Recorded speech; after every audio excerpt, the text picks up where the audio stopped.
假如书籍会说话，今日对话，未来简史。Future teacher, you mentioned that the greatest inequality in the future will be the control of data. Is there still a chance for ordinary people to turn things around?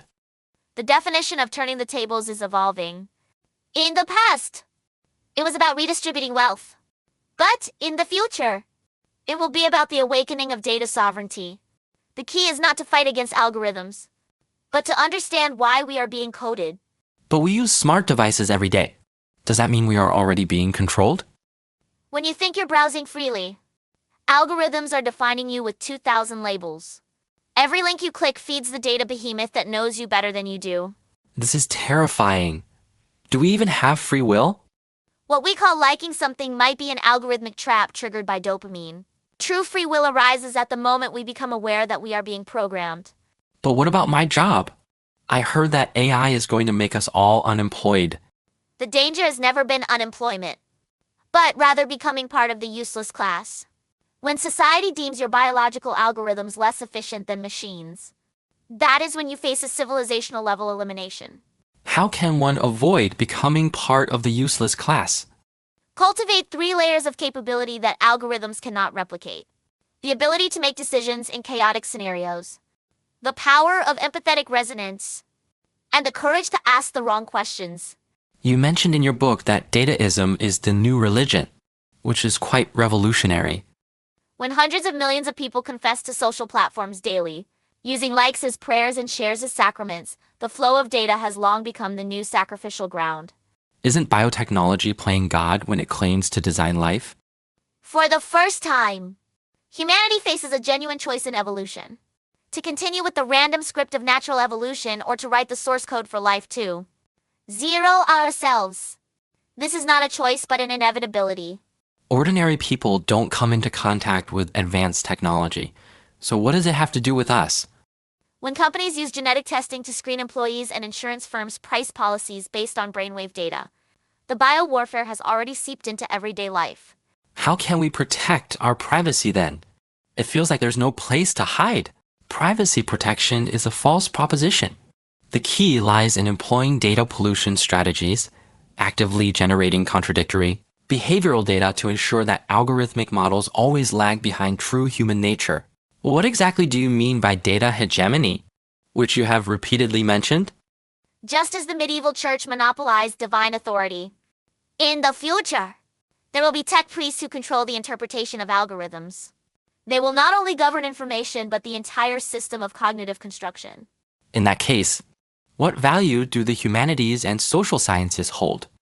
When AI masters all rational deduction, it is precisely then that poets will need to redefine beauty, philosophers to reconstruct truth, and sociologists to rebuild ethics. This presents 3 opportunities for the revival of the humanities. But I feel like I'm being left behind by the times. Remember, in the age of technological explosion, the most valuable thing is not to catch up, but to regularly detoxify your mind, step away from the information flow for 3 days. And your anxiety will reveal its true nature, manipulated by algorithms. If a divine class were to truly emerge, would society collapse?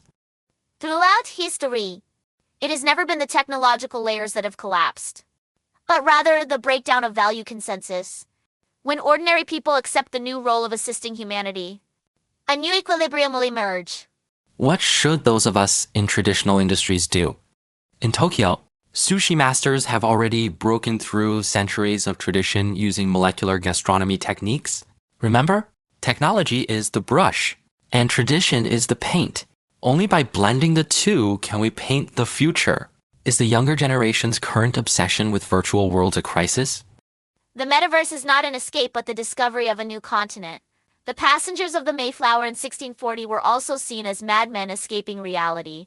But dataism sounds so cold. How can we maintain our human warmth? Clinic in Berlin is using AI to diagnose cancer, but the final 10% of critical decisions are always left to human doctors. This is where the ethical boundary of technology is drawn. What do you predict the human form will be like 100 years from now?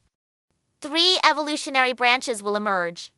Cloud consciousness, genetically modified humans, and nostalgic purists who retain their biological traits, each surviving on different timescales.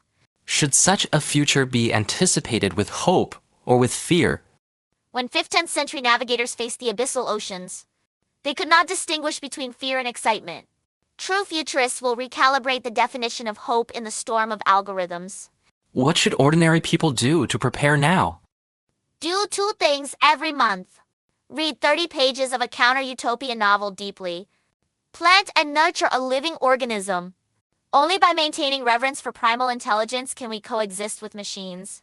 One last question. Will humanity eventually cease to exist? When the first interstellar quantum life form is born, humanity will have accomplished its greatest act of self-sacrifice using its own demise to nurture the embryo of a new civilization that transcends the limitations of carbon-based life.